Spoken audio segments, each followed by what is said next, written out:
So here in the South on the Texas-Louisiana border where we live, we really love our seafood gumbo. I'm Jimmy. And I'm Richie. And you're watching The Savoring, and that's what we're making today, some seafood gumbo. So there's over 2,000 ways to make gumbo. This is more of a Cajun gumbo, not quite a New Orleans Creole gumbo. We don't put tomato and okras in our gumbo around here. Yeah, I don't think tomatoes belong in gumbo. Not around here, they don't. No, not in our area anyway. No, that'd be more of a stew. Yeah, I think so. So this is something I've tweaked over the last 20 years. There's a lot of ingredients to this gumbo. Trust me, try it. It's so good. Yes, it is. It's some of my, well, I wouldn't say some of my, it's actually my favorite gumbo that I've ever had. Well, thank you. Say. Yeah. Anyway, so here's a look at the ingredients that we're going to use. Okay, so our fresh veggies is going to be white onion, bell pepper, celery, green onion, garlic, and fresh parsley. For the seasonings, we're going to use MSG, salt, coarse black pepper, thyme, cayenne pepper, chili powder, granulated onion, granulated garlic, paprika, oregano, some citric acid, and some sugar. Now, MSG is 100% optional. Most people are scared of MSG. I like MSG. So for the base of this gumbo, the roux is going to use flour and oil, and then we're going to use a seafood stock. Now, this stock makes the difference in this gumbo. Now, we have a separate video on the seafood stock. Yeah, be sure and check that video out. Yeah, be sure to check it out because this gumbo is not the same without the stock. Definitely don't want to just use water when you make it because it's going to make a huge difference. Yeah. We're also going to use beer, Worcestershire sauce, some hot sauce, and some fish sauce, or you could substitute oyster sauce. And for the seafood, we're going to use shrimp, some crab meat, some lump crab meat, and then we're going to use some crab claws and some crab bodies, and we're going to use some crawfish. So in my opinion, you definitely have to have shrimp and crab for it to be a seafood gumbo. Crawfish and the crab claws and the crab bodies are optional, but definitely seafood needs shrimp and crab meat. So let's get started making this gumbo. All right, first thing we're going to do is make a roux. We're going to make the roux from equal parts flour and oil. And if you've seen some of our videos, you know we like to weigh our flour and oil because 1 cup of oil and 1 cup of flour is not the same volume. So weigh out a cup of oil, should weigh around 200 grams. And we're going to add 200 grams of flour to a cup. All right, so we're going to be making the roux in a cast iron skillet. We're going to put it on the burner. We're going to put it on medium-high heat. We're going to let the oil warm up. Once it gets hot and almost starts to smoke, we're going to put in some of our flour. We're going to whisk it in. We're not going to put it all in at once. We're just going to put a little bit in and incorporate it and whisk it until it starts to dissolve. And we're going to add some more. And we're going to whisk it in. And we're going to add some more. And we're going to whisk it until it's all in and it starts to dissolve and there's no more lumps. You put it all in at one time, you're going to have a big lumpy mess. It's going to be hard to deal with.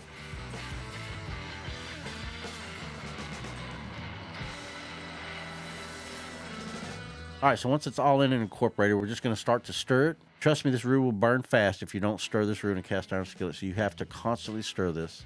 This isn't something you're going to put your spatula down and walk to get a beer. You're going to stay by this the whole time. I like to scrape the sides of the pan and the bottom of the pan and just kind of move everything around. It's going to start off as a white, yellowish roux. It's going to turn a little bit darker blonde. Keep scraping the pan. Then it's going to start to brown a little bit. This is when the magic starts to happen right here. Yeah, about right here. Do you smell that? I can start to smell that nutty flavor from it. Definitely. It's starting to get nutty, man. It smells good. This is the basis of what makes gumbo gumbo. You keep stirring. It's going to brown. It's going to get more brown. It's going to get more brown. Some people take the roux off when it looks like milk chocolate. I like to go a little bit darker to where it looks like almost dark chocolate.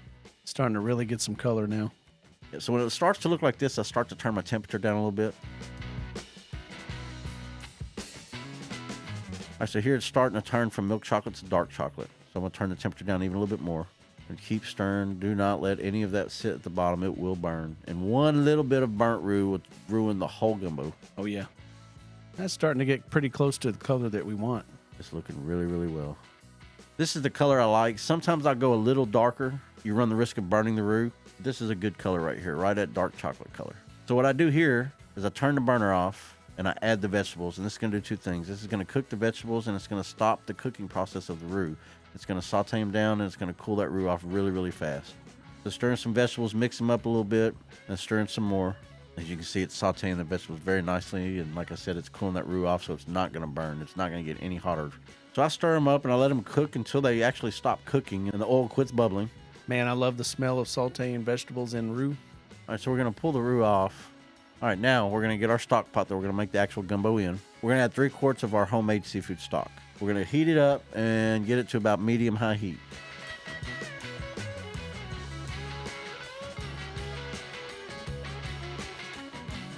Once the stock heats up, we're going to dissolve our roux and vegetables into the stock. So we're going to add a little bit of the thyme. We're going to stir it and stir it and stir it until it starts to dissolve. Now, don't let it sit at the bottom of the pan because it will burn at the bottom of the pan if it stays in chunks and doesn't dissolve. So just keep adding and stirring, adding and stirring, adding and stirring until it's completely dissolved.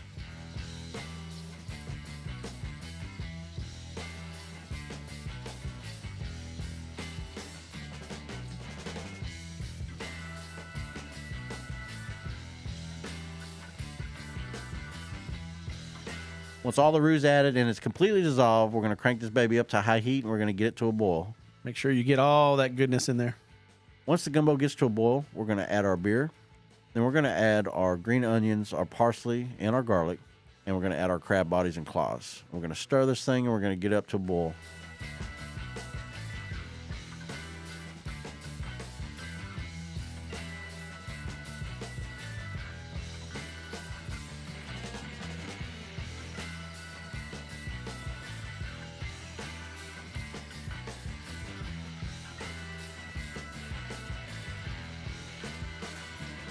Once it boils, we're going to boil it for 30 minutes. After about 30 minutes, it's going to look like this. It's going to be time to add some good stuff. So we're going to add our hot sauce, our fish sauce, our Worcestershire sauce, and all our seasonings. Just building up those layers of flavor right there. This smells so good.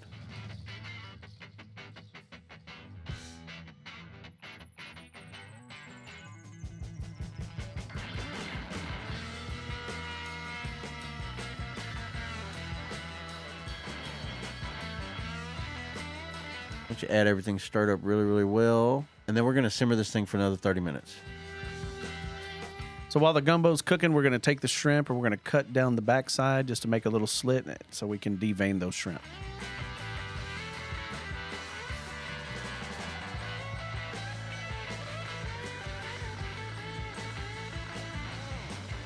While the gumbo's simmering, it's going to get impurities come to the top. All your oil impurities are going to come to the top. I like a clean tasting gumbo.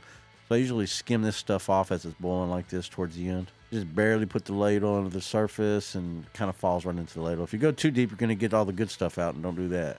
Just barely skim it until it starts to fall in there. So once it's simmered for 30 minutes and all the impurities are gone, we're going to add our shrimp.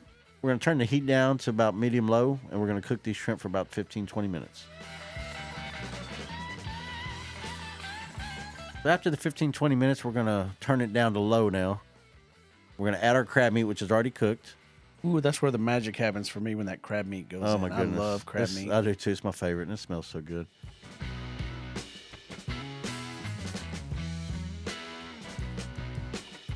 So after it's stirred and incorporated really well, we're going to add our crab claws. The crab claws are optional. You don't have to put these in there. Sometimes they're cumbersome to eat around, too. You have to kind of pick them. Yeah, they're hard to find. And I don't always put them in there. Every once in a while, I had some laying around, so I said, why not? It's seafood gumbo. Might as well. Might as well put it all in there. Whatever kind of seafood you got, just throw it in there. Yep. And at the very end, we're going to add the crawfish. Now, these crawfish are already cooked. If they cook too long or stay too hot, they're going to shrink up so small you're not going to know there's crawfish in there. So the goal here is just to warm them up. Yeah, just put them in right at the very end. Put them in right at the end, warm them up. Before you're ready to serve it. Stir that baby up.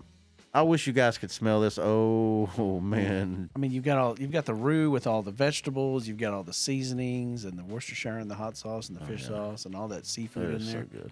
The smells that are coming out of here are just it's amazing. Something else. I mean, it's just out of this world. Let's make a bowl, huh? Yeah, let's ready to make a bowl. Yep. All right, so we're gonna grab a bowl. We're gonna scoop some rice in it. This rice is actually white rice, but it's cooked in seafood stock, so it looks a little bit browner. And trust me, that's another depth of flavor. Super delicious rice. Yeah. You can't beat rice cooked in seafood stock. We're gonna sprinkle some fresh parsley on it, and man, we're gonna go to town. Oh my God, that looks so good. You got the shrimp, you got the crawfish, you got the crab, you got the crab meat. Oh man, that delicious roux. It looks so good. Now look, I cannot stress enough that this gumbo needs this stock.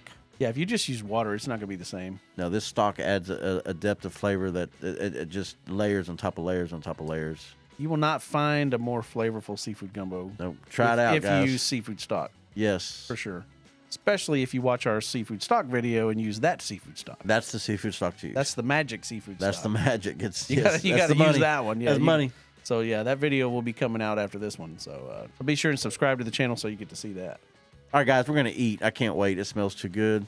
If you learned anything at all or you like this video, please like it and subscribe to our channel so we can make more. See you guys on the next one. Thanks.